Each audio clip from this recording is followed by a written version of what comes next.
Saya pasti dah di jauh. Jago. Satnam Sahib Sahib Sahib Satnam जय सतनाम जय सतनाम जय सतनाम। बहुत देख अरे क्या साहिब जय सतनाम जय सतनाम साहिब सतनाम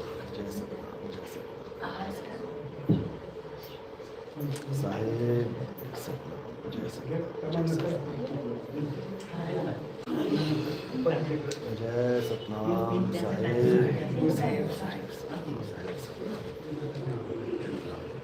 साहिब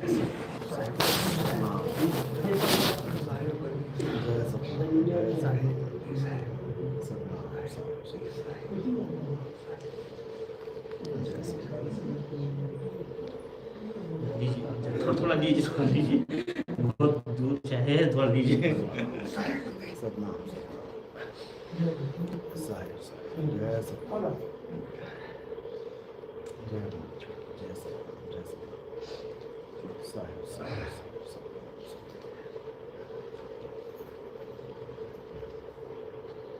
सतनाम सतनाम सतनाम साहिब साहिब जय साहिब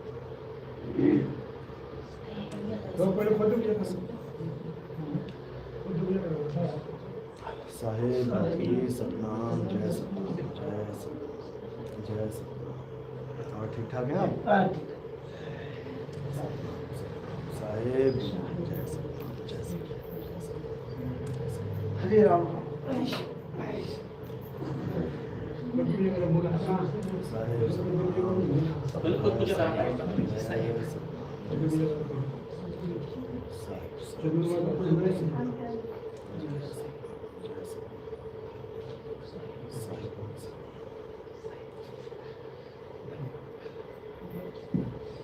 साहिब सतनाम जय सतनाम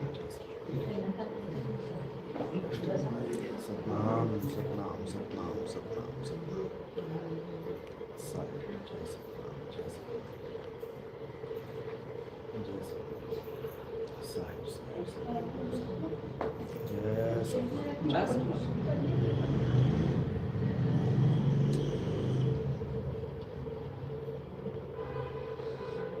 सतनाम साहिब सतनाम जय सतनाम साहिब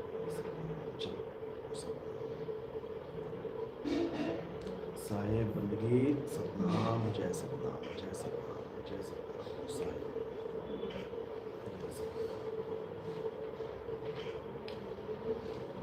सतनाम जय सतनाम जय सतनाम जय सतनाम साहिब साहिब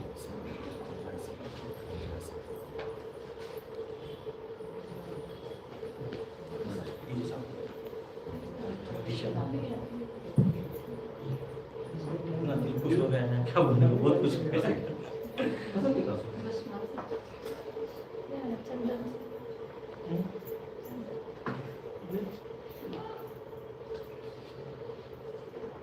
केशर का चलता है चंदन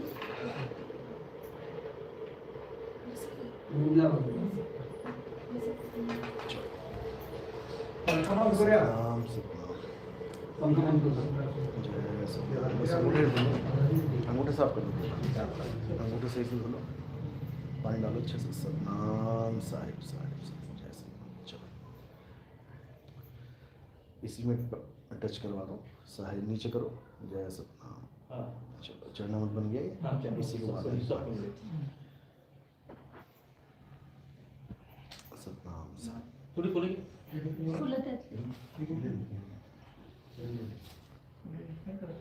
चंदन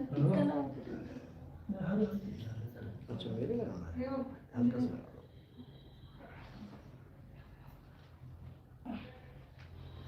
जय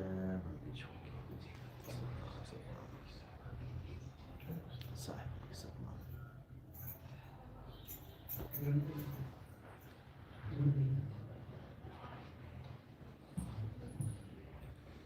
साहिब साहिब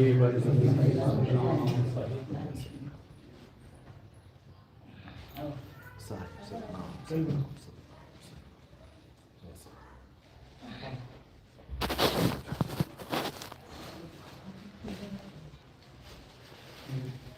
साहिब नाम जय सतनाम जय सतनाम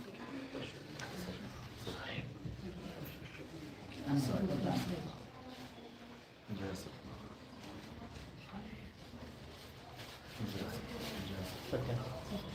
ते बंद केलं ते आरती साठी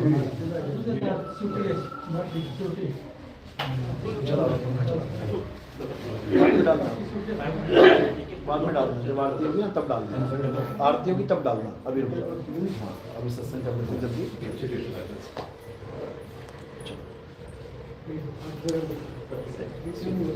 सतनाम साहिब साहिब साहिब जय सतनाम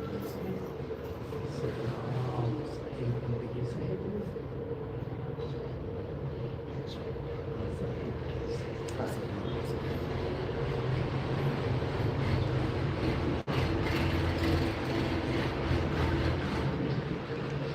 बोले परमपिता परमात्मा की जय। सदगुरु बंदी छोड़ कबीर साहिब की जय। सभी संतों की जय। सभी भक्तों की जय। आज के आनंद की जय। सकल अंश को बंद की साहिब।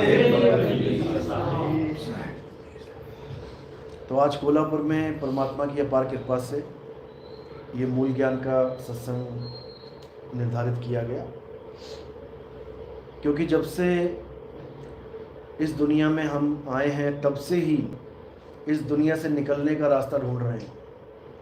कभी जप करके, कभी तप करके, कभी व्रत करके, कभी पूजा पाठ करके, कभी हवन यज्ञ करके, कभी तीर्थ मूर्त में जाके, कभी नदियों में नहा के, कभी जंगलों में भटक के कोई ना कोई रास्ता ढूंढते ही आ रहे हैं। बड़े बड़े ऋषि मुनि अपने जीवन में कुछ ना कुछ करते ही आ रहे हैं, लेकिन उनमें से एक भी मुक्त नहीं हो पा रहा। अब ये मुक्त क्यों नहीं हो पा रहा है, इसका कारण है और इस कारण का भी निवारण है, लेकिन किसी को समझ में ही नहीं आ रहा है कि आखिर हमने करना क्या है, इसीलिए मुक्त नहीं हो पा रहा। जैसा किसी का मन कहता है वैसा करने लग जाते हैं। कोई कहता है गीता के पाठ करो रोज, वो बेचारा पूरी उम्र गीता का ही पाठ करता रहता है। किसी का मन कहता है मंदिर में जाके अगरबत्ती लगाओ, पूजा पाठ करो, आरतियां गाओ, सारी उम्र बुढ़ापे तक वो पूजा पाठ ही करता रह जाता है। किसी का मन कहता है कि तीर्थों में जाओ, वो सारी उम्र तीर्थों में ही जा रहा है बेचारा। हर साल उसने कहीं ना कहीं प्रोग्राम बना लेना है, आज इस माता के, कल उस माता के, परसों कहीं और, सारा जीवन इसी में निकाल देता है। किसी को मंत्रों में ये मन उलझा देता है कि मैं राम राम जपूंगा, मैं ओम नमः शिवाय जपूंगा, मैं ये जपूंगा, मैं वो जपूंगा, जपने में उलझा देता है। किसी को केवल भ्रमण में उलझा देता है। कई लोग केवल नंगे पैर भ्रमण ही करते जा रहे हैं। जैसे जगजीवन जी थे, वो पूरी दुनिया में भटक रहे थे, पूरी दुनिया में चल रहे थे। चलने को ही वो सोच रहे थे कि यही मेरी यात्रा है और ये यात्रा मैं एक दिन ख़त्म करके मुक्त हो जाऊंगा। वो यात्रा कभी ख़त्म होने वाली है ही नहीं। इस तीन लोक में अगर कोई यात्रा करेगा तो उसकी यात्रा कभी ख़त्म होएगी नहीं। जैसे ये शरीर ख़त्म हो गया, इस शरीर की यात्रा ख़त्म हुई, दूसरा शरीर पकड़ लेगा, फिर उसकी यात्रा शुरू हो जाएगी। तो खैर जगजीवन साहब के तो कबीर साहब मिल गए थे, लेकिन अभी भी कई साधु संत हैं, आप देखोगे, जो सड़कों पे केवल पैदल चलते जा रहे हैं, चलते जा रहे हैं। उनसे पूछो कहाँ जा रहे हो, कह रहे ये हमारा जीवन का सफ़र है, इस सफ़र को ख़त्म करने जा रहे हैं। ये ख़त्म ऐसे नहीं होगा। ये जीवन का सफ़र कैसे ख़त्म होगा? ये अचल अवस्था को प्राप्त होकर ख़त्म होगा। जीव चल अवस्था में है, चलता ही जा रहा है, शरीरों में चल रहा है, गर्भ में चल रहा है, एक गर्भ से दूसरे गर्भ में, दूसरे से तीसरे गर्भ में, ये चलता ही जा रहा है लहरों की तरह। और चल अवस्था में इसकी मुक्ति होने वाली नहीं है। अब क्या करना है? अब इसको अचल अवस्था में लेके आना है, बस इतना सा काम है। चल से अचल कर देना है और कुछ नहीं है।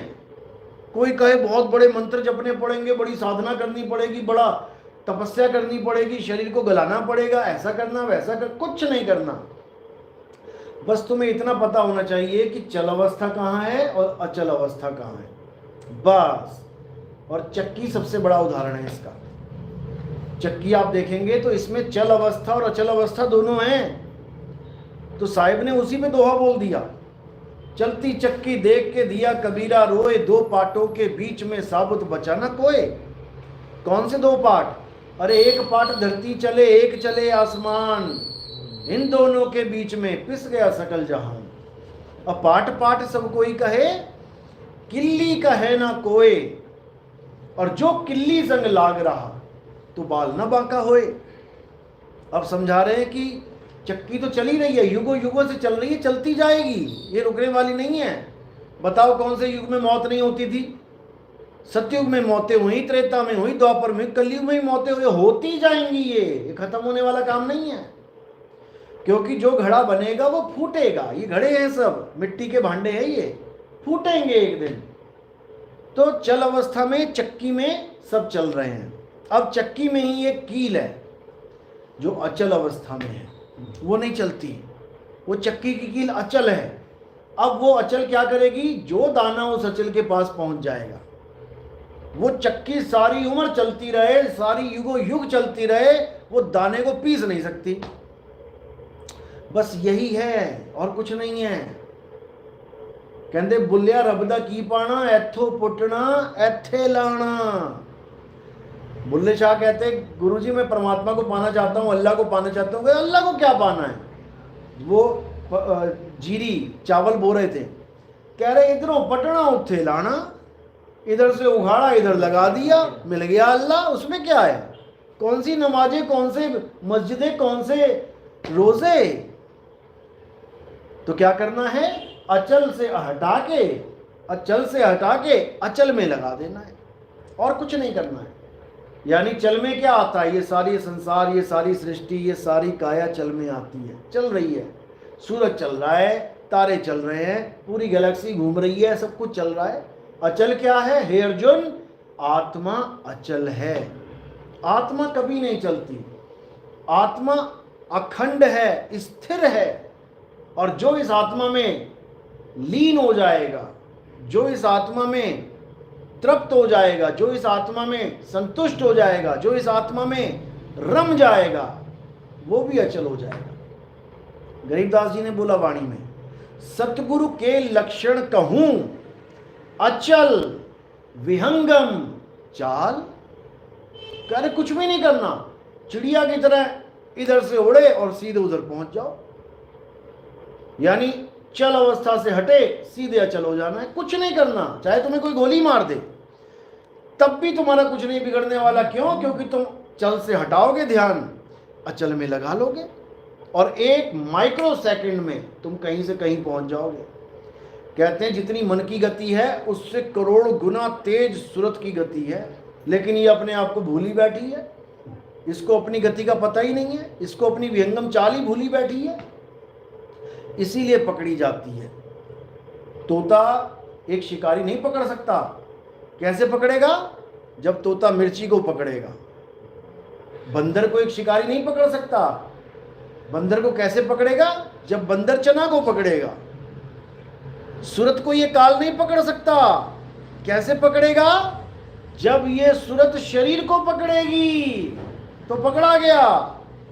उसके बाद नाना प्रकार की योनियों में भटकाएगा, कभी शेर बन के, कभी चीता बन के, कभी हिरण बन के, कभी भैंसा बन के आना पड़ेगा इस दुनिया में, क्योंकि तुमने चल को पकड़ रखा है। चल को पकड़ा है तो फिर चलते ही जाओ। तो अब क्या करना है? अब अचल को जान लेना है, और अचल हमारे पास है, किल्ली चक्की के पास है, कहीं दूर नहीं है कि कहीं जाने की जरूरत है, तुम्हें केदारनाथ जाना पड़ेगा या तुम्हें शिरडी साईं बाबा के यहाँ जाना पड़ेगा। वो तुम्हारे पास है, तुम्हारे संग है। इसीलिए कहते हैं परमात्मा हमारे अंग संग है। अंग संग का मतलब ये नहीं कि तुम्हारे अंग तो यहाँ पड़े और तुम जा रहे हो मंदिर में। अंग संग का मतलब तुम्हारे अंग के संग है वो। अब कौन से अंग के संग है? मेरी उंगली भी एक अंग है। यहाँ पे है क्या? ये यहाँ पे है क्या? ये यहाँ पे है क्या? यहाँ पे है क्या? यहाँ पे कहाँ पे है वो? उसका भेद सतगुरु बताता है कि उसका सिंहासन लगा है तो कहाँ लगा है? लगा तुम्हारी काया के साथ ही है कहीं ना कहीं, जो कि अंग संग है, लेकिन वो दिखता नहीं है। और दिखेगा कैसे? सूरत के माध्यम से। कहते है प्रगट पर दिखत नहीं, सतगुरु सैन सहारा हो, और आवे न जावे जन्मे नहीं मरे सो निज पीव हमारा हो। कहते हैं है प्रगट पर दिखत नाही। जैसे करंट की तार है, नंगी तार है, जैसे सड़कों पे होती है, देखो अब उसमें करंट है लेकिन तुम्हें दिख नहीं सकता। तुम्हें तार दिखेगी, ये बिजली की तार जा रही है, लेकिन करंट नहीं दिखेगा तुम्हें। है प्रगट, लगाओ जरा बल्ब उसमें, तारे देखो जलेगा। है प्रगट पर दिखत नहीं। और सतगुरु सैन सहारा हो। अब वहां तो तुमने बल्ब लगा दिया, जल गया, पता लग गया। अब यहां कैसे कौन सा बल्ब लगाओगे? यहां सैन से पकड़ा जाएगा, यानी उस ज्ञान को तुम सैन से पकड़ सकते हो। सैन यानी इशारा। सतगुरु इशारा करेंगे और विवेकी हंस अपने गुरु की सैन को पकड़ लेंगे। जैसे जमीन के ऊपर तुम खड़े हो और पानी ढूंढ रहे हो। अब गुरु क्या करेगा? गुरु तुम्हें इशारा करेगा, पूछोगे गुरुजी पानी कहाँ है? बस एक इशारे में काम बन गया कि अच्छा जमीन के नीचे है, अब खुदाई चालू कर और मिलेगा 100%। इसी को बोले हैं कि वस्तु कहीं और ढूंढे कहीं और कैसे लागे हाथ, गुप्त वस्तु तब मिले भेदी लीजिए साथ। भेदी का मतलब होता है जो तुम्हें भेद बता दे। जो तुम्हें मंत्र जपवाए वो भेदी नहीं होता। हम कहते हैं ना यार इस आदमी का थोड़ा भेद बता यार मुझे, ये कैसा बंदा है, तो कोई मंत्र थोड़ी नहीं देगा वो तुम्हें कि जब इसको ओम नमः शिवाय ओम नमः शिवाय। वो तुम्हें भेद बताएगा इसके। अरे ये बड़ा खतरनाक है भाई, दूर रहना इससे।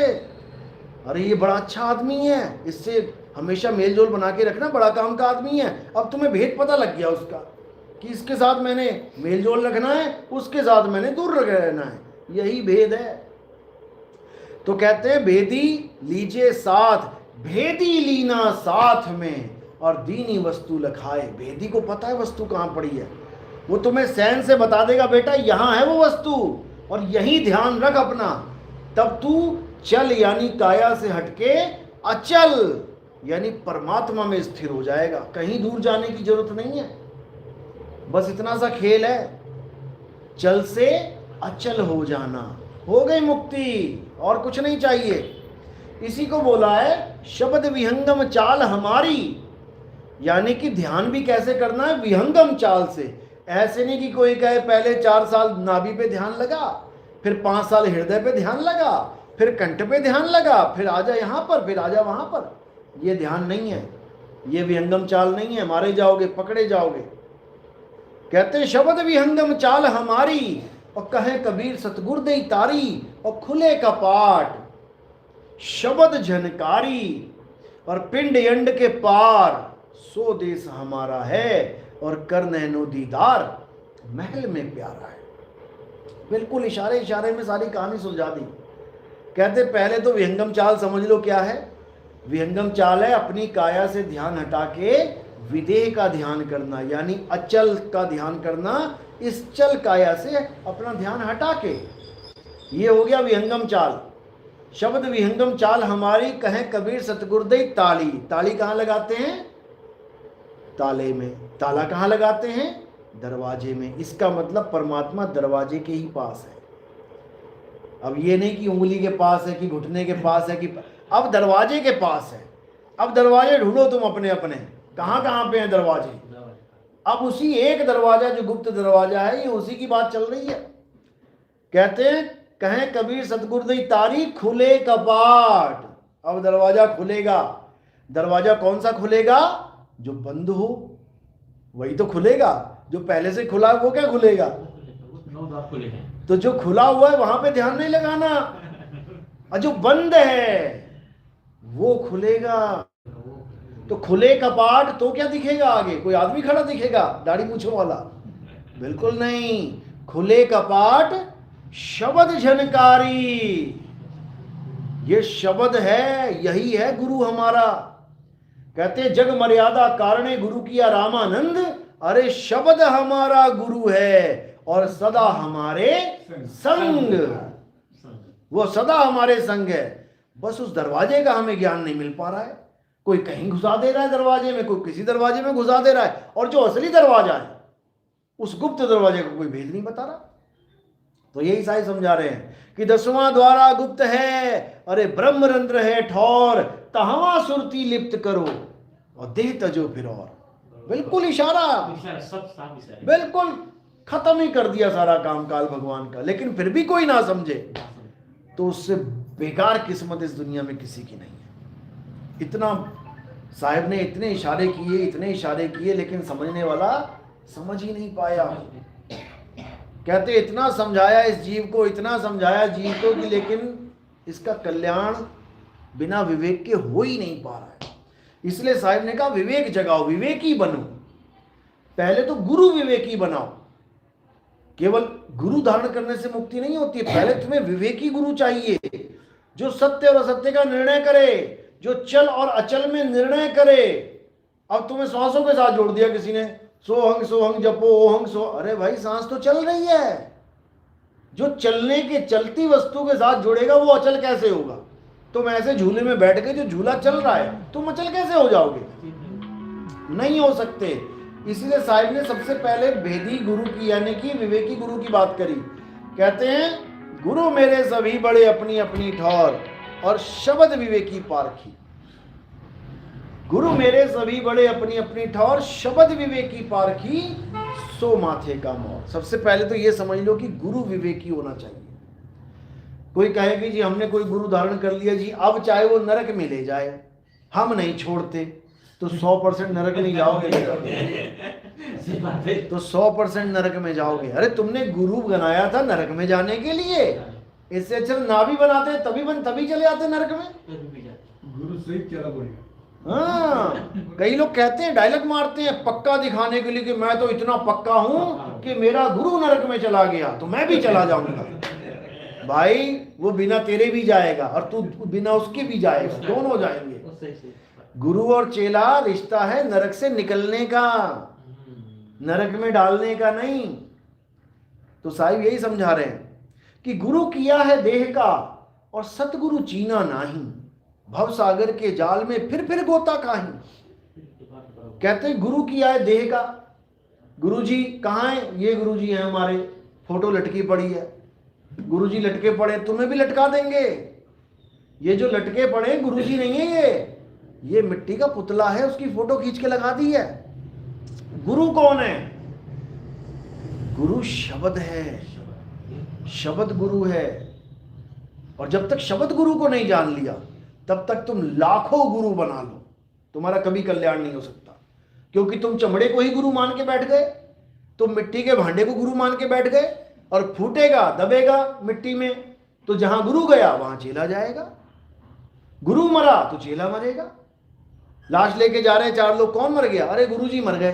हैं, गुरु जी मर गए, चेला कैसे बचेगा? वो भी जाएगा साथ। इसलिए गुरु कभी नहीं मरता, गुरु कभी नहीं मरता। कहते देही को सतगुरु कहे ये है धूधर ज्ञान, और 4 दाग आवे नहीं और वाको सतगुरु जान। दोनों का भेद बता दिया कि ठीक है तुम देही को गुरु मान बैठे हो, कोई बात नहीं, लेकिन सतगुरु को भी जान लो। देह 4 दाग में आती है, सतगुरु 4 दाग में नहीं आता। 4 दाग कौन से? जन्मना, भोजन करना, ब्याह शादियां करना और अंत में मर जाना। ये 4 दाग काया को लगे हैं, ये गुरु को नहीं लगे हैं। गुरु कौन है? गुरु आत्मदेव है, गुरु शब्द है। तो सबसे पहले तो आत्मा ना जन्मती है ना मरती है, यानी गुरु ना मरेगा ना जन्मेगा। आत्मा कभी भोजन नहीं करती है, वो निराहार है, आत्मा कुछ नहीं खाती। और लोगों ने कबीर साहब को भी खाना खिला दिया, और वो वाणी गा रहे हैं, कह रहे हैं गगन मंडल से उतरे साहिब सत्य कबीर, जलज माही पौड़न किए दोनों दीन के पीर। पानी से पैदा नहीं, श्वासा नहीं शरीर, और कछु आहार करते नहीं, अवा को नाम कबीर। उनको भी खाना खिला दिया लोगों ने। वो बता रहे हैं अपनी असलियत कि मैं आत्मा हूं, आत्मदेव हूं मैं। पानी से पैदा नहीं, पानी से कौन पैदा है? काया, मैं पैदा नहीं हूं। श्वासा नहीं शरीर, श्वासा की वजह से क्या चल रहा है? शरीर, मैं नहीं चल रहा श्वासों की वजह से। अन्न आहार, कछु आहार करते नहीं, कौन कर रहा है? काया, मैं नहीं हूं काया। वाको नाम कबीर, यानी आत्मा ही कबीर है। अरे कक्का केवल नाम है और बब्बा ब्रह्म शरीर और रारा सब में रम रहा, वाको नाम कबीर। तो वो आत्मा हम सब में रम रही है, सबकी काया आत्मा से चल रही है। बस आत्मा को जान लेना है। जब आत्मा को जान लोगे तो समझ लो कि परमात्मा मिलेगा।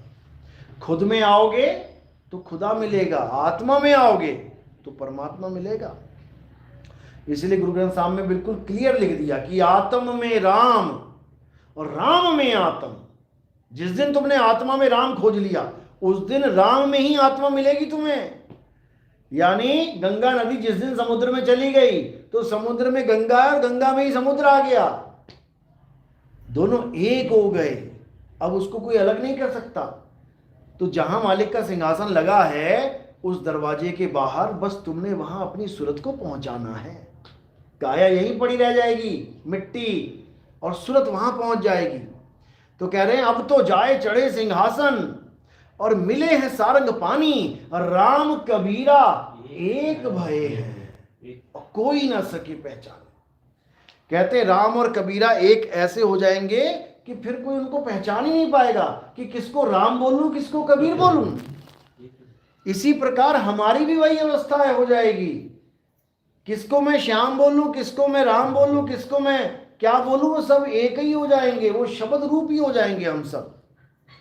तो साहिब समझा रहे हैं शब्द हमारा तू शब्द का, सुन मत जा सरक, और जो चाहे निज रूप को शब्द ही ले परख। कहते शब्द हमारा, यानी अगर कोई मेरा रूप पूछे तो मेरा क्या रूप है, शब्द रूप, यानी शब्द हमारा रूप है, शब्द हमारा तू शब्द का। अरे तू भी शब्द स्वरूप है। सुन मत जा सरक, नहीं समझ में आएगा जल्दी, मैं शब्द कैसे हो सकता हूं, शब्द तो हिंदी के होते हैं पंजाबी उर्दू के, मैं कैसे हो गया, नहीं समझ में आएगा। लेकिन सुन मत जा सरक, बैठा रहे, सरक मत जाना, उठ के मत चले जाना सत्संग में से। आज नहीं कल, कल नहीं परसों, परसों नहीं नरसों, कभी ना कभी तुम्हें शब्द का ज्ञान हो जाएगा। कहते करत करत अभ्यास ते जड़मत होत सुजान, और असर यावत जात ते सिलते पड़े निशान। बच्चा कोई कमजोर है, स्कूल में नहीं पढ़ पा रहा है, इसका मतलब ये नहीं कि वो घर बैठ जाए जाके नाम कटा के कि जी मेरे समझ में नहीं आता। अरे तू बैठ तो सही, 1 साल पढ़ा है तेरे पास, करत करत अभ्यास ते, बार बार वही चीज सुनेगा, बार बार उसी को प्रैक्टिस करेगा, करते करते करते एकदम परफेक्ट हो जाएगा। तो और कुछ नहीं करना है, अपनी आत्मा को जानना है। जिसने आत्मा को छीन लिया उसने परमात्मा को छीन लिया। आत्मा और परमात्मा दो नहीं है, समझ लो एक ही है वो। इसलिए संतों ने बोला आत्मा सो परमात्मा, लेकिन लोग समझ ही नहीं पाए कि कौन सी आत्मा, वो अचल आत्मा की बात चल रही है। लोगों ने जीव आत्मा को समझ लिया, आत्मा सो परमात्मा, राम जी परमात्मा, कृष्ण जी परमात्मा, हनुमान जी परमात्मा। वो जीव को ही परमात्मा मान बैठे। जीव यानी जो सांस ले रहा है, जो चल रहा है, जो घूम रहा है, जो इस काया के बंधन में है, उसको जीव बोला गया। जीव सोई जो जुग जुग जीवे, उत्पत्त परलय माही, और देह धरे भर में 84, निर्भय कबहू नाही। कहते जीव कौन है, जो 84 में फंसा पड़ा है, बंधन में फंसा पड़ा है, कभी कुत्ता बन के, कभी चूहा बन के, कभी कॉकरोच बन के, कभी मक्खी बन के, इंसान बन के भटक रहा है बेचारा। उत्पत्त परलय माही, यानी जन्म और मृत्यु में भटक रहा है। अब करना क्या है, अब केवल इसको सतनाम से जोड़ देना है। सतनाम यानी जपना नहीं है, सतनाम सतनाम। कबीर पंथ में 99% गुरु सतनाम जपवाने में लगे हैं। सतनाम जपो, सतनाम। अरे सतनाम का मतलब है सच्चा नाम, वो तुम दो हमें। सच्चा नाम थोड़ी जपना है, बैठ गए सच्चा नाम सच्चा नाम सच्चा नाम। अरे कौन सा नाम है सच्चा नाम, 30 साल वही किया। इसी को समझना है, सतनाम सतनाम जपना नहीं, सतनाम पूछना है और गुरु बताएगा तुम्हें सतनाम। सतगुरु सोई सतनाम बतावे, और बाकी गुरु कोई काम ना आवे। सतगुरु वो है जो तुम्हें सतनाम का भेद बता दे, बेटा सतनाम होता क्या है। सतनाम जपाना थोड़ी नहीं है, तो सारे ही गुरु बन के बैठ जाएंगे, ले बेटा जप ले सतनाम सतनाम, सारे ही गुरु बन गए। सतनाम हमारा स्वरूप है, और वो केवल वही बता सकता है जिसने अपने स्वरूप को जान लिया, वही तुम्हें बता सकता है, नहीं तो सब जपाने में ही लग जाएंगे। तो साहिब कह रहे हैं सत्य नाम कोई नाम नहीं, अरे ये है आपन रूप, और जो जाने इस भेद को पावे आप स्वरूप। कहते वही अपने स्वरूप को प्राप्त कर पाएगा जो इस भेद को जान जाएगा। और भेद कौन बताएगा? गुरु का काम है भेद बताना। गुरु भेदी चाहिए। जब भेदी गुरु मिल जाएगा, अब समझ लो कि काल तुम्हारे ऊपर कुछ कर नहीं सकता, क्योंकि अब सूरत को ठिकाना मिल गया। सूरत को पकड़ सकता है काल कब तक? जब तक उसको ठिकाना नहीं मिला, तब तक पकड़ेगा। एक बच्चा जा रहा है गली में, घर से बाहर निकला, कुत्ते ने दौड़ा लिया, बच्चा घर की तरफ भागा, लेकिन दरवाजा नहीं खुल रहा, मम्मी ने बंद कर लिया अंदर से, अब पकड़ा गया, अब पकड़ा गया। और अगर दरवाजा खुला हुआ तो बच्चा एकदम दरवाजा बंद करेगा, घुसेगा अंदर, और कुत्ता बाहर भौंक भौंक के चला जाएगा। बस यही हाल हमारा होने वाला है। जिसको पता है कहाँ है हमारा ठिकाना और हम वहां समा गए, ये काल कुछ नहीं कर सकता। और जिसको नहीं पता, घसीट घसीट के मारेगा काल भगवान। तो साहिब समझा रहे हैं कहाँ समाना है। कहते कहे कबीर सुनो भाई साधो, सतगुरु नाम ठिकाना है, रहना नहीं देश ठिकाना है। सतगुरु का नाम ही ठिकाना है, नाम जपना नहीं है, नाम ठिकाना है, यानी सूरत को उस शब्द में समाना है। जाप मरे अजपा मरे अनहद भी मर जाए, और सुरत समाए शब्द में, और वाको काल ना खाए। जब तक तुम समा नहीं गए शब्द में, जब तक तुम काल भगवान से बच नहीं सकते। गारंटी के साथ साहिब ने पूरी वाणियां लिखी हैं, बताई हैं, लिखी तो नहीं है उन्होंने, बोली हैं उन्होंने। तो साहिब का यही अनमोल ज्ञान है कि अब कुछ नहीं करना है, अब केवल शब्द को समझना है। शब्द स्वरूपी ज्ञानमय और दया सिंधु मत धीर, मदन सकल घट पूर्ण है, करता सत्य कबीर। कहते ऐसा एक भी घट नहीं है जहां पर वो मालिक नहीं बैठा हुआ है, बैठा हुआ है वो, लेकिन समझ नहीं पा रहे। अरे घट घट मेरा साइया सुनी सेज न कोई, और बलिहारी वा घट की, और जिस घट प्रगट हो। अब कुछ नहीं करना है, अब उस मालिक को जो पहले से प्रगट है, बस वहां तक तुमने पहुंचना है सूरत के माध्यम से। इसमें 1 दिन 2 दिन 5 दिन का खेल नहीं है, ये उस सुई का खेल है। जो घंटे वाली सुई देखी ना, एक होती है सेकंड वाली, टक टक टक दिख रही है चलती, मिनट वाली भी देखोगे ना गौर से, वो भी दिखेगी हल्की सी हिलती हुई। तुम घंटे वाली सुई को देखना, और तुम देखते रहना, तब भी तुम्हें नहीं दिखेगी। लेकिन तुम 15-20 मिनट के लिए, आधे घंटे, 1 घंटे 2 घंटे के लिए कहीं घूम के आओगे ना, जब देखोगे अरे तो 1 से 2 पे आ गई, चल रही है। तो ऐसी तुम्हारी भक्ति चल रही है। ये मत सोचना कि तुम्हारी भक्ति नहीं चल रही है। अगर तुम केवल चिंतन भी कर रहे हो ना कि अरे मेरा ध्यान क्यों नहीं लग रहा, मेरा ध्यान, ये भी भक्ति है। चिंता तो सतनाम की और न चितवे दास। सीता बैठी थी रावण के पास और सोच रही थी राम कब आएंगे, राम कब आएंगे, ये भी भक्ति है। राम को ही याद कर रही है वो ये नहीं कह रही है आज शाम को रावण क्या देगा खाने के लिए, आज दोपहर को कौन से फल देगा, ये नहीं है, ये नहीं है भक्ति। भक्ति सतनाम की है। भले तुम ये सोच रहे हो मेरा ध्यान क्यों नहीं लग रहा, क्यों नहीं, ये और पक्के हो रहे हो तुम, ये तुम्हारा और कहते ना तेल गरम हो रहा है। एकदम नहीं दिखेगा, एकदम तुम तेल रख दो गैस पे, उंगली डाल दो उसी वक्त, नहीं है नहीं है नहीं है नहीं है, धीरे धीरे धीरे धीरे धीरे गर्माहट लगने लग जाएगी। अरे हाँ भाई हो रहा है, धीरे धीरे हो रहा है ये, और कहो एकदम नहीं होगा। तो धीरे धीरे रे मना, धीरे सब कुछ होए, और माली सींचे 100 घड़ा, और ऋतु आए फल हो। तो वो 100 घड़े में टाइम लगेगा भाई, लेकिन अटल होके भक्ति करते रहना। और ये मत समझना कि अरे अभी नहीं हो रहा तो अंत में क्या होगा। ये 1 माइक्रो सेकंड का काम है, 1 माइक्रो सेकंड का काम है। जैसे सपने में तुम्हारे ऊपर शेर ने छलांग मारी, आज तक पकड़ पाया क्या? सपने में शेर तो आ गया, शेर तो आ गया, दौड़ाएगा भी, लेकिन जैसे झपट्टा मारेगा झपटा मारेगा। तुम एकदम वहां से गायब, और कहाँ पहुंच जाओगे? सूरज- बिस्तर पे। बिस्तर का है। शेर रह गया जंगल में, तुम आ गए बिस्तर पे। ये ऐसा माइक्रो सेकंड का काम है, 1 सेकंड के अंदर सीधे चल से अचल, उसी वक्त। लेकिन कौन? जो पूरे विश्वास के साथ लगा होगा। साहिब कह रहे हैं, कह रहे मुँह को कहाँ ढूंढे रे बंदे, मैं तो तेरे पास में, और खोजी होए तुरंत मिल जाऊं एक पल की तलाश में, और कहें कबीर सुनो भाई साधो मैं तो हूं विश्वास में। कहते हैं एक पल की बात है, इधर से चल से एक पल में अचल हो जाएगा तू, एक पल में। लेकिन कौन? जिसको मेरे पे पूरा विश्वास है कि मेरे गुरु तारेंगे, वो तारणहार हैं। कहते हैं उसके लिए मृत्यु नाम की कोई चीज नहीं है, उसको मौत का कोई भय नहीं है, वो तो पहले से ही मरने के लिए तैयार बैठा। गुरुजी ले जाओ, गुरुजी निकालो इस काया से मेरी सुरता को, वो पहले से तैयार बैठा, उसको मौत क्या मारेगी।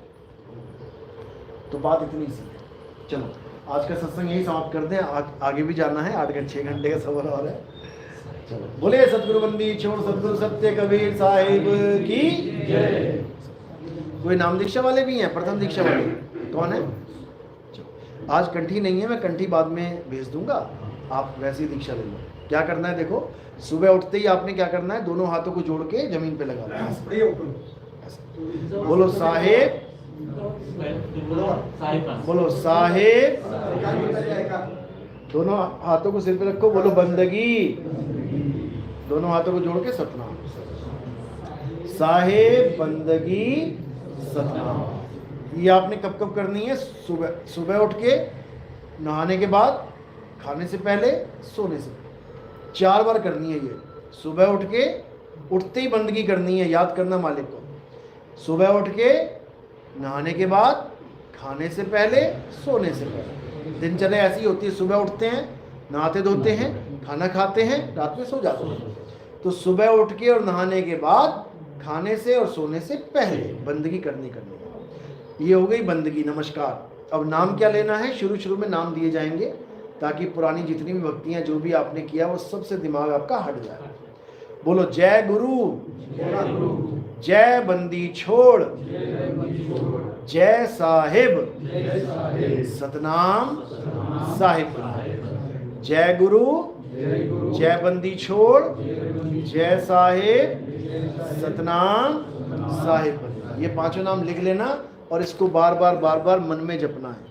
6, 7, 8 महीना जपना है। उसके बाद जब दोबारा आएंगे तो इसको छुड़वा देंगे। 1 छुड़ाए 1 लगाए, तब अगला ज्ञान मिलेगा आपको। चलो इनको चरणामत दे दो, और जो तिलक लगाना था वो दे दो। हाँ आ जाओ, आगे आ जाओ, वक्त दे दो।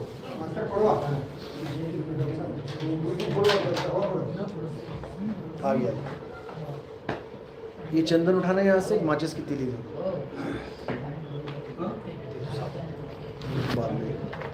माचिस की तीली दो जरा।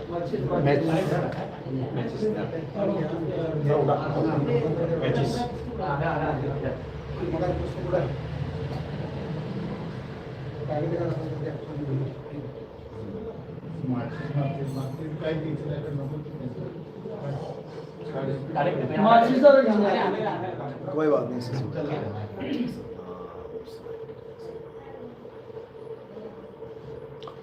हाथ करो।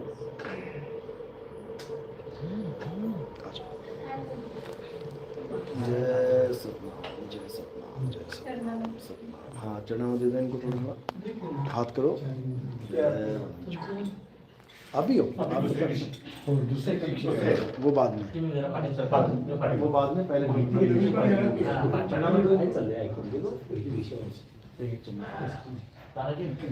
सतनाम सतनाम।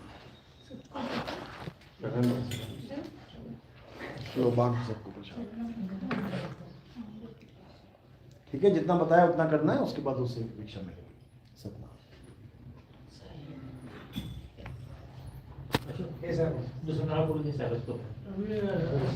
दूसरे दिखने वालों को अंदर तो बहुत